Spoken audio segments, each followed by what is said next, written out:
حضرت علامہ کی پوری زندگی قرآن سے شفتگی اور عشق رسول سے عبارت ہے۔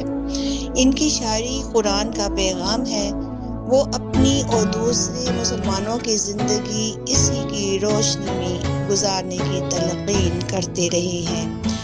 فرماتے ہیں اگر تو مسلمان کی حیثیت سے زندگی گزارنا چاہتا ہے تو یہ قرآن کے بغیر ناممکن ہے۔ قرآن سے ان کی شفتگی اور محبت سے متعلقہ ان کی زندگی کے چند واقعات۔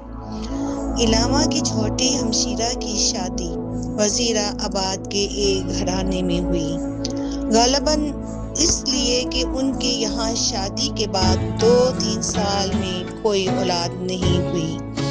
ان کی ساس نے سسرال میں انہیں رہنے نہ دیا، تلخی زیادہ ہوئی۔ بات یہاں تک پہنچی کہ وہ مجبوراً میکے چلی آئیں اور کئی سال وہاں رہیں۔ ان کی ساس نے بیٹے کی دوسری شادی کر دی۔ پھر نامعلوم کیا واقعات پیش آئے کہ وہ اپنی دوسری بہو پر پھر سوتن لے آئیں۔ اقبال کے بہنوئی نے کہا کہ میں اپنی پہلی بیوی کو واپس لے کر آنا چاہتا ہوں۔ وہ اسی سلسلے میں علامہ اقبال کے گھر میں پہنچ گئے۔ اقبال صاحب اس وقت اپنے گھر میں موجود نہیں تھے۔ جب واپس آئے تو دیکھا کہ مہمان آئے ہیں، اور جب بات کا پتہ چلا تو علامہ اقبال نے کہا کہ یہ صلح نہیں ہو سکتی، یہ مصلحت نہیں ہو سکتی، ہرگز نہیں ہو سکتی۔ آنے والوں کو واپس کر دیا جائے۔ ان کے والد نے جب دیکھا کہ اقبال کسی طرح رضامند نہیں ہوتے تو انہوں نے خاص انداز میں کہا کہ اللہ تعالیٰ نے قرآن کریم میں وَأَصْلَحَ خیر فرمایا ہے۔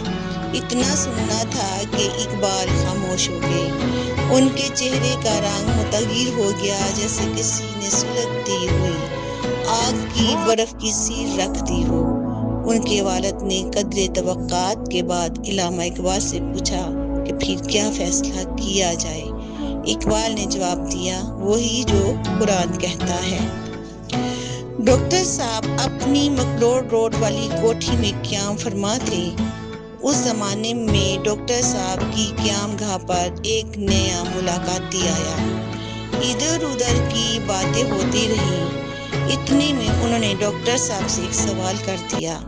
کہنے لگے، آپ نے مذہب کی بہت سی کتابیں پڑھی ہیں، سیاسیات، تاریخ، فلسفہ کے علماء پر جو کتابیں اب تک پڑھی ہیں، ان میں سب سے زیادہ بلند پایہ و حکمت والی کتاب آپ کی نظر سے کون سی گزری ہے؟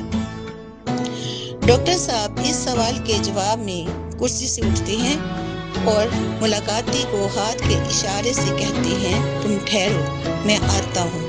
یہ کہہ کر آپ اندر چلے جاتے ہیں اور 2 منٹ بعد واپس آتے ہیں۔ آپ کے ہاتھ میں ایک کتاب ہوتی ہے۔ اس کتاب کو انہوں نے اس شخص کے ہاتھ میں دیتے ہوئے فرماتے ہیں، یہ ہے قرآن کریم۔ اس سے بڑھ کر کوئی کتاب میری نظر میں سے اچھی نہیں گزری۔ کہتے ہیں کہ علامہ اقبال کی زندگی کے آخر ایام بہت نبی پاک صلی اللہ علیہ وآلہ وسلم کی محبت میں گزرے ہیں، اور اسی میں آپ نے اپنی زندگی کے بہت سارے واقعات اور اس میں شاعری کو نمایاں لکھا ہے۔